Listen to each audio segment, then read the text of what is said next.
Hello class 10th। आज हम पढ़ेंगे अध्याय 15 हमारा पर्यावरण। इस चैप्टर में बच्चों मैं आपको आइडिया दूंगी आपको क्या पढ़ना है, कितना पढ़ना है और कहाँ से क्वेश्चंस बनते हैं।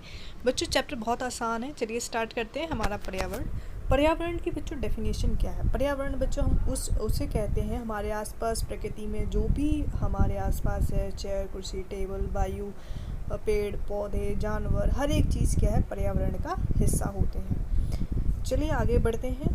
अब हम जान लेते हैं परितंत्र एवं इसके संगठक क्या होता है। देखिए परितंत्र बच्चे, परितंत्र कई सारी चीज़ों से मिलकर बना होता है। अगर मोटे मोटे तौर पे बात करें तो परितंत्र दो चीज़ों से मिलकर बना होता है, एक तो जैव घटक, एक अजैव घटक। जैव घटक जिनमें जान होती है जैसे जीव जंतु इंसान वगैरह। अजैव घटक जिनमें जान नहीं होती है जैसे ताप वर्षा वायु मृदा खनिज, ये सब क्या है अजैव घटक हैं। तो आपका परितंत्र बच्चों दो चीज़ों से मिलकर के बनता है, जैव घटक और अजैव घटक। अब आइए ढेर अलग अलग परितंत्रों के बारे में बात करते हैं। उदाहरण के तौर पे अभी हम जो है उदाहरण के लिए हम समझते हैं एक परितंत्र के बारे में, जैसे हम गार्डन यानी बगीचा कहेंगे। तो देखिए बगीचे के परितंत्र में क्या क्या होता है, उसमें घास होती है, वृक्ष गुलाब चमेली सूर्यमुखी जैसे फूल होते हैं।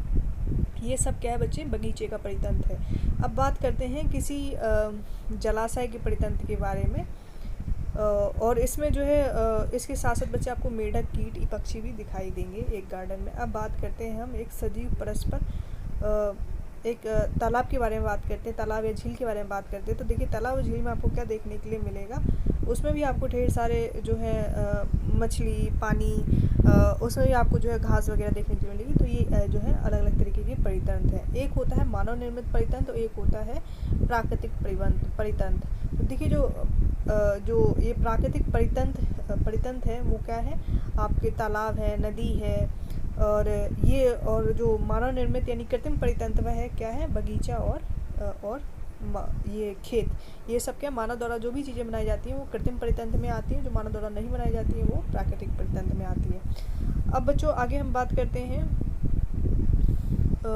आपको ये तीन क्रियाओं के बारे में बता देते हैं कि जीवों को हमने किस तरीके से वर्गीकरण किया है। तो देखिए एक तो हमने जीवों का वर्गीकरण तीन भागों में वर्गीकरण किया, एक तो उत्पादक उपभोक्ता और तीसरा है अपघटन। उत्पादक उपभोक्ता और अपघटन। अब समझते हैं तीनों के बारे में। सबसे पहले उत्पादक की बात करते हैं। तो जैसे कि आपको पता है प्रकाश संश्लेषण की प्रक्रिया कर करके जो खाना बनाते हैं उन्हें हम क्या कहते हैं, प्रकाश संश्लेषण क्रिया कहते हैं। और जो खाना बनाते हैं वो पौधों के साथ साथ हरे नीले शैवाल भी खाना बनाते हैं। तो इन्हें हम उत्पादक की कैटेगरी में रखेंगे, उत्पादक जो खाना बनाते हैं, ठीक है, प्रकाश संश्लेषण की क्रिया करके। और जो उत्पादकों पे जो है निर्भर रहते हैं, जैसे हम इंसान उत्पादकों पे निर्भर रहते हैं, उन्हें उपभोक्ता कहते हैं। उपभोक्ता जो है बच्चे कई तरीके के होते हैं, शाकाहारी मांसाहारी सर्वाहारी। आइए इनके बारे में बात करते हैं। जैसे कि आप ये तो आप जानते होंगे शाकाहारी मांसाहारी क्या होते हैं। अब अपघटन के बारे में बात करें। अपघटन का मतलब होता है कि किस तरीके से जो है अपघटन का कार्य कौन करते हैं, तो सूक्ष्मजीव अपघटन का कार्य करते हैं। ये छोटे छोटे जीवाणु होते हैं, क्या करते हैं, जो आपके जटिल कार्बनिक पदार्थ हैं उन्हें सरल कार्बनिक पदार्थों में बदल करके मिट्टी में मिला देते हैं, जिससे आपकी मिट्टी जो है पुनः उपजाऊ हो जाती है। और इस तरीके से जो काम है जो है स्टार्ट चलता रहता है। जैसे देखिए बच्चे एक तो है आपके उत्पादक, एक है आपके उत्पादक हैं, और एक जो है उसको इस्तेमाल करने वाले उपभोक्ता हैं, और एक है आपका ये उत्पादक है ये उपभोक्ता है, और तीसरा है आपका अपघटन करने वाले, ठीक है। देखिए पौधों ने खाना बनाया, ठीक है, हम इंसानों ने खा लिया सब कुछ। अब हम इंसान जब मर जाएंगे तो वो मिट्टी में सूक्ष्मजीवों द्वारा तोड़ करके फिर से मिट्टी में आ जाएंगे, मिट्टी में उबरता फिर से आगे फिर उस मिट्टी को दोबारा पौधे इस्तेमाल करेंगे। तो देखिए एक साइकिल है। तो हम तीनों जो है क्या एक दूसरे पर निर्भर करते हैं, उपभोक्ता है और ये उत्पादक है और अपघटन करने वाले, तीनों लोग एक दूसरे पर निर्भर करते हैं। अब आते हैं सबसे इम्पोर्टेंट टॉपिक आहार श्रृंखला एवं जाल पे। तो आहार श्रृंखला क्या है और जाल क्या है इसके बारे में समझते हैं। आहार श्रृंखला जैसे कि आप ये देख सकते हैं सब आहार श्रृंखलाएँ हैं, इसके बारे में बात करेंगे। तो आहार श्रृंखला का जो प्रत्येक चरण होता है अथवा एक कड़ी पोशी वह एक स्तर को समझाते हैं, ठीक है। इस स्तर में क्या क्या होते हैं, सबसे पहले हम उत्पादक को देखेंगे, फिर उसके बाद में हम उस उपभोक्ता को देखेंगे। इस तरीके से चलिए अब हम इनको देखते हैं, इनमें जो है क्या समझा रहा है हमें आहार श्रृंखला। तो देखिए हम ए टाइप की आहार श्रृंखला सबसे पहले पढ़ेंगे। ए टाइप की है, इसमें देखिए पेड़ पौधे नज़र आ रहे हैं। इसे हिरण ने खाया, और हिरण को जो है किसने खाया बच्चों, ये शेर ने खाया। तो ये क्या है, शेर क्या है यहाँ पे मांसाहारी है, हिरण क्या है शाकाहारी है। ठीक है। तो ये क्या है, एक आहार श्रृंखला है। फिर दूसरी आहार श्रृंखला के बारे में बात करेंगे जो कि घास में है बच्चों। ये घास है, घास को टिड्डे ने खाया, टिड्डे को मेंढक ने खाया, मेंढक को सांप ने खाया और सांप को जो है गिद्ध या ईगल ने खा लिया। तीसरी जो है बात करेंगे जो कि तालाब में आहार श्रृंखला चल रही है। ये फिर से बच्चों आपके पास में जो है तालाब में जो है नीचे ज़मीन पे जो घास होती है वह है। और फिर से देखिए बिच्छू ने खाया, बिच्छू को मछली खाया, मछली को जो है गिद्ध ये बगले ने खाया। तो जब भी आपसे आहार श्रृंखला पूछी जाएगी, अगर नहीं पूछी जाती तो आप कोई भी लिख सकते हैं, अगर पूछी जाती है तो आपको याद रखना है कि वन की ये आहार श्रृंखला है, ये घास की है और ये तालाब की है। ठीक है बच्चों, इसे आहार श्रृंखला कहते हैं। देखिए अब आते हैं अपनी डेफिनेशन पे आहार श्रृंखला की। इसका प्रत्येक चरण या कड़ी जो है एक पोषी स्तर को बताते हैं, मतलब कौन किसे खाता है इस स्तर को समझाता है, वह एक आहार श्रृंखला कहलाती है। जैसा कि आप जानते हैं कि भोजन जो है ऊर्जा का स्रोत होता है, भोजन जो है ऊर्जा का स्रोत होता है। पर आपको ये जानकर के हैरानी होगी कि भोजन जो है ऊर्जा के स्रोत में बदलता कैसे है। जैसे जो हमारे पौधे हैं वो सूर्य की ऊर्जा को ग्रहण करते हैं और उसे रासायनिक ऊर्जा में बदल देते हैं। तो जो ऊर्जा के जो स्रोत हैं जो आपको पिछले चैप्टर्स में भी पढ़ाया जाएगा, अभी फ़िलहाल इस चैप्टर को स्टार्ट कर रहे हैं। तो देखिए अब आप ये जान के हैरानी होगी कि जो पौधे हैं जो सूर्य की ऊर्जा को इस्तेमाल करते हैं वो सिर्फ 1% ही सूर्य की ऊर्जा का उपयोग करते हैं। आपसे पूछा है कितना परसेंट करते हैं, MCQ में 10%, 5% लिख दिया जाएगा, आपको 1% पे टिक लगाना है। तो पौधे 1% को इस्तेमाल करते हैं। अब बच्चों पौधों ने जो खाना बनाया है उसके हम सिर्फ 10% को ही इस्तेमाल कर पाते हैं, बाकी सब जो है वेस्ट में चला जाती है ऊर्जा। और जो मतलब जैसे समझ लीजिए ये आपकी ग्रास है जी, यानी घास है, घास है, घास को डियर ने खाया और डियर को जो है शेर ने खाया यानी लॉयन ने खाया। ठीक है बच्चों, तो जैसे घास ने जो है ग्रास में जो है समझ लीजिए कि 100% ऊर्जा थी। 100% ऊर्जा को जब डियर ने खाया तो उसमें 90% आ गई, और 90% को जब शेर ने खाया तो उसमें 80% आ गई। तो आपको ये कहने का मतलब ये है कि हमेशा 10% इसमें से जो है सिर्फ 10% ही आगे बढ़ता जाएगा, बाकी जो है ऊर्जा का व्यय होता चला जाएगा। आई होप आपको ये समझ आया होगा कि मतलब जो है ये जो आपको डिजिट्स दिखाई दे रहे हैं, घास में 100% ऊर्जा थी, उसे जो है डियर ने इस्तेमाल किया, सिर्फ 10% उसका इस्तेमाल किया और 90% उसमें से जो है वेस्ट चला गया न। फिर 90% को जब इसने जो है लिया तो उसमें से इसने भी 10% इस्तेमाल किया, 80% वेस्ट चला गया। तो ये है 10% लॉ ऑफ एनर्जी, यानी 10% ऊर्जा का नियम। ये आपसे पूछा जाएगा, इम्पॉर्टेंट है, आप अच्छी तरीके से समझाइएगा।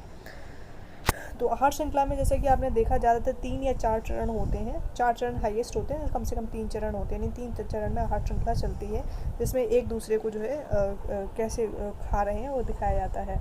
निम्न पोषी जैसे आपने देखा जो उत्पादक होते हैं, जो घास है, जो पौधे हैं, उनकी संख्या सर्वाधिक होती है। फिर उसके बाद में ऊपर जैसे आप चलते चले जाएंगे, जैसे घास को खाने वाले डियर हैं, डियर को खाने वाले शेर हैं, तो सबसे कम आपको शेर मिलेंगे, सबसे ज़्यादा आपको घास मिलेगी, फिर उससे कम डियर मिलेंगे और डियर से सबसे कम आपको शेर मिलेंगे। तो ये देखिए यहाँ पे सबसे ज़्यादा ऊर्जा होती है, फिर यहाँ पे घट जाती है, फिर यहाँ पे घट जाती है, इसलिए ऊर्जा का जो है प्रवाह है वो एक ही दिशा में होता है। यही आपको समझाने की कोशिश की जा रही है इस पॉइंट में।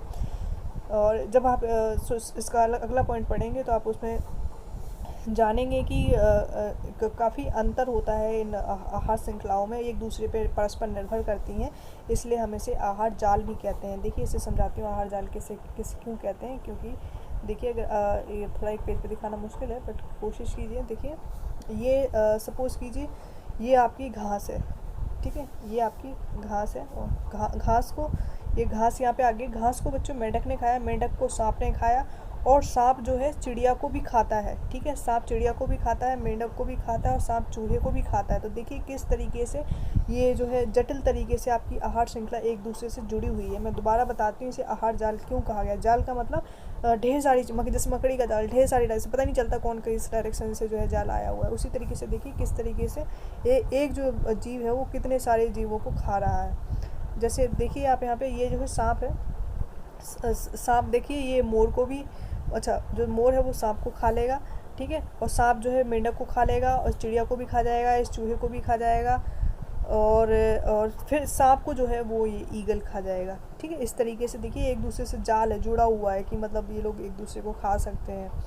जैसे डियर है, डियर को ये लोमड़ी भी खा सकती है, शेर तो खाता ही खाता है। तो इस तरीके से जो है एक से ज़्यादा भी जो है खाए जा सकते हैं। तो अब आते हैं यहाँ पे कि जो ऊर्जा है उसका जो है प्रवाह जो है एक ही दिशा में होता है, एक पारितंत्र में ऊर्जा का प्रभाव होता है। देखिए सूर्य का प्रकाश जो है उत्पादन ने इस्तेमाल किया, उत्पादक यानी पेड़ पौधों ने, फिर उसको जो है डियर ने यानी शाकाहारी ने खाया। मांसाहारी कौन है बच्चे? शेर है। तो देखिए इसे जो है आप 3 चरण या 4 चरण, तो देखिए किस तरीके से होते हैं। तो ये एक चरण हो गया, सूर्य का प्रकाश उत्पादन ने इस्तेमाल किया, ठीक है। दूसरा चरण क्या, उत्पादक को शाकाहारी ने खाया। तीसरा चरण क्या, शाकाहारी को मांसाहारी ने खाया, ठीक है। ये है आपका आहार जाल।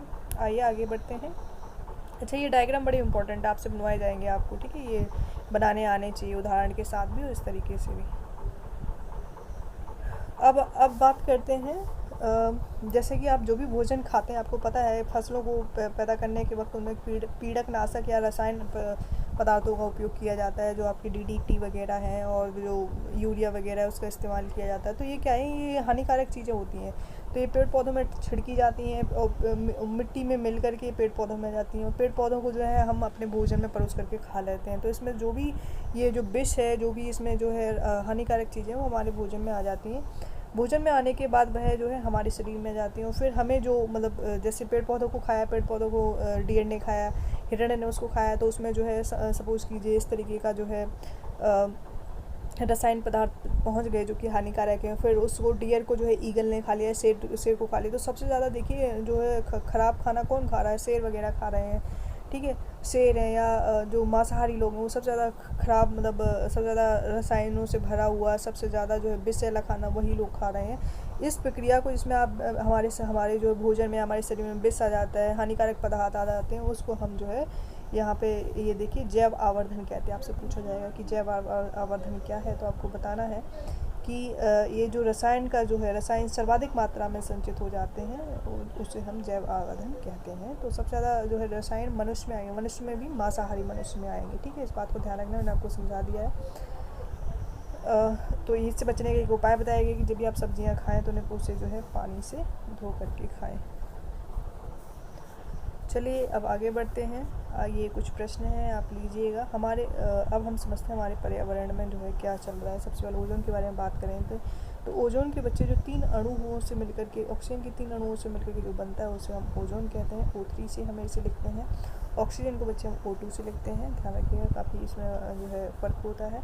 तो ओजोन बच्चे अच्छी और बुरी दोनों होती है। ओजोन जब हमारी, ये समझ लीजिए धरती है, ओजोन ये हमारी धरती है, और एक जो परत है बच्चों, ये हमारी ओजोन की परत है, ठीक है। तो ये हमारी धरती को जो है सूरज की परावैंगनी किरणों से बचाती है, ठीक है। सूरज की परावैंगनी किरणों से बचाती है। सूरज से जो भी किरणें आएगी ये उसको इस तरीके से वापस भेज देती है, हमारी धरती पे नहीं आने देती, जिससे हमारी धरती से जो है गर्मी से बच जाती है। पर मान लीजिए अगर ओजोन में होल हो जाए, ओजोन में छेद हो जाए, तो ये जो परावैंगनी जो बैगनी जो परावैंगनी किरणें जो हैं वो यूवी की, उन्हें इंग्लिश में यूवी कहते हैं, वो इसमें आकर के हमारी धरती पे आ जाएंगी और हमारी धरती को बहुत ज़्यादा अत्यधिक नुकसान पहुंचाएंगी, अत्यधिक गर्म कर देंगी, ठीक है बच्चों। और वह धरती से वापस नहीं जाती, धरती पे ही रह जाती है, इसलिए अत्यधिक गर्मी बढ़ा देती हैं। इससे देखा होगा आपने मौसम में जो है काफ़ी ज़्यादा गर्मी आने लग जाती है, तरह तरह की चीज़ें होने लग जाती हैं। देखिए इसको आप समझते हैं। ये पैराग्राफ आप पढ़ेंगे, पैराग्राफ में पढ़ने के बाद आप आपको बताते हैं ओजोन बनता कैसे है। तो देखिए ये यूवी है, ये आपका ऑक्सीजन मॉलिक्यूल है जो हवा के रूप में हमारी पूरी धरती में है। परावैंगनी किरणें जो कि सूरज से आ गई हैं, ये लिखा हुआ मैंने यूवी। ये आने के बाद ऑक्सीजन को जो है बेटा, ये इसको जो है एक यहाँ पे लिखा हुआ, इसे जो है ये संयुक्त हो परमाणु जो है, एक जो होता है, एक परमाणु को यहाँ पे लिखा हुआ विघटित होकर के परमाणु स्वतंत्र, हाँ ये स्वतंत्र परमाणु है ऑक्सीजन का। स्वतंत्र मतलब इसके बेस पे कुछ नहीं लिखा हुआ, ठीक है। स्वतंत्र परमाणु है, जैसे O2 है, O2 को 1 और 2 इस तरीके से अलग अलग तोड़ दिया, स्वतंत्र परमाणु में तोड़ दिया इसने, ठीक है। इसके बाद आगे बढ़ते हैं। जब स्वतंत्र परमाणु जो है एक यहाँ से आ जाएगा, जो कि हमारी हवा या हमारे पर्यावरण में आ चुका है, वह ऑक्सीजन जो गैस में मिल करके फिर O3 बनाता है। आपको ये याद रखना है, O3 को हम ओजोन कहते हैं। देखिए दोबारा समझिए, ऑक्सीजन मॉलिक्यूल पे सूरज की यूवी किरणें पड़ी, ठीक है, यूवी किरणें पड़ी, तो ये जो है स्वतंत्र ऑक्सीजन में परिवर्तित हो गया। स्वतंत्र ऑक्सीजन जब O2 से मिलेगी तो 2 और 1 3, तो ये O3 बना देंगी। O3 को ही ओजोन कहते हैं। अब ओजोन से हमें क्या नुकसान है, देखिए ओजोन से हमें क्या नुकसान है, या ओजोन हमारे पर्यावरण और भी किस कारणों से आ रही है। तो आपने देखा होगा जो हम रेफ्रिजरेटर चलाते हैं या अग्निशमन जो चलाते हैं, उनमें से जो गैस निकलती है ना, मतलब आगे से तो वो ठंडक दे रहे होते हैं, रेफ्रिजरेटर के पीछे जाके देखना तो कितनी गर्म गैस वो फेंकते हैं, तो वो CFC कहलाता है, ठीक है। तो CFC की वजह से हमारी धरती पर और भी ज़्यादा तापमान बढ़ जाता है। इसलिए जो है यूनेप जो है एक संस्था है जिसका नाम है बच्चों राष्ट्रीय संयुक्त राष्ट्र पर्यावरण कार्यक्रम, इसके तहत जो है CFC को जो है इसका बैन कर दिया जाए या देश इसे कम इस्तेमाल करें। ऐसी मशीनें बनाएं जिसमें जो है CFC का कम से कम उत्सर्जन हो। तो ये जो है ये उसका ध्यान रखती है, ये जो है यूनिप जो है। अब कचरा प्रबंधन के बारे में बात करते हैं। देखिए हमारे समाज में कई तरीके के अपन कचरे इस्तेमाल कर देते हैं, उन्हें यूँ ही फेंक देते हैं। कुछ प्लास्टिक के होते हैं, कुछ पेड़ पौधों के होते हैं। तो जो पेड़ पौधों से फैलाया गया कचरा है बच्चों, उस पर तो सूक्ष्म जीवों से जो है अपनी क्रिया से जो है छोटे छोटे जैव प्रक्रम द्वारा जो छोटी छोटी चीज़ों में तोड़ देते हैं। जैसे हम खाना भी जो भी खाते हैं तो उसमें एंजाइम काम करके उसे छोटे या आसान सरल करके उसको तोड़ देती हैं, जिसकी वजह से हमारे शरीर में अच्छी तरीके से पाचित हो जाता है। अब मान लीजिए अगर अपन पत्थर खाना स्टार्ट कर दें, प्लास्टिक खाना स्टार्ट कर दें, तो क्या उसे एंजाइम तोड़ पाएगी? नहीं, क्योंकि एंजाइम क्या है, स्पेसिफिक होती है, वो कुछ ही चीज़ों को तोड़ने में सफल हो पाती है। उसी तरीके से सूक्ष्म जीव भी हर तरीके की जो है कचरे को नहीं तोड़ पाते हैं और इस तरीके से वह हमारी मिट्टी में नहीं मिल पाता है, जिसकी वजह से क्या है, पर्यावरण प्रदूषण हो जाता है। तो ये आपने यहाँ पे सीखा कि किस तरीके से आप पैराग्राफ पढ़ेंगे तो आप समझेंगे कि पर्यावरण प्रदूषण किस तरीके से होता है। अब क्योंकि ये सब हमारे लिए इतना नुकसान है तो आपको इसके बचाने के कारण सोचने होंगे कि इस तरीके से हम पर्यावरण को बचा सकते हैं। तो हमें सबसे कम जो है सबसे कम कर देना चाहिए, प्लास्टिक का उपयोग या करना ही नहीं चाहिए। हमें जो है जूट के बैग्स का इस्तेमाल करना चाहिए और हमारी जीवन शैली जितनी ज़्यादा हो सके उसमें सुधार लाना चाहिए। कम से कम हमें जो है पैकेजिंग का इस्तेमाल करना चाहिए और जो कचरा है और जैसे अपनी जो हो सके तो चीज़ों को ज़्यादा से ज़्यादा रीयूज़ करना चाहिए। इस तरीके से हम अपने पर्यावरण को बचा सकते हैं। आपका चैप्टर ख़त्म हो गया। आप इन क्वेश्चंस को जो है अटैम्प्ट कीजिएगा, मैं आंसर भेजूँगी, अपने आंसर चेक कीजिएगा। आई होप आप लोगों को कोई डाउट नहीं होगा। डाउट होगा तो आप कमेंट सेक्शन में लिख करके मुझे बता सकते हैं और अपना रिव्यू बता सकते हैं। चैप्टर बहुत ही अच्छा और छोटा है। आई होप आप लोगों को समझ आया होगा। अपने डाउट्स मुझे कमेंट सेक्शन में बताइएगा। Till then take care, good bye.